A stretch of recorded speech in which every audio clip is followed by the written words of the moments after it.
Hi, my friends. I wanted to pop on here and say thank you for 100 subscribers. I greatly appreciate it. And also maybe add my thoughts on this recipe. I'd never made it before, so I have a couple of notes. I touched on it earlier in the video that I'd probably have added about 3 tablespoons of flour with the mixture, because as you can see, the pie is really liquidy. The flour helps soak up that liquid and helps it hold together from my previous apple pie baking experience.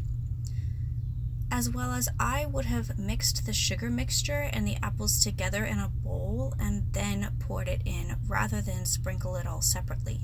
I also wanted to try for the first time a slice of cheese on the pie.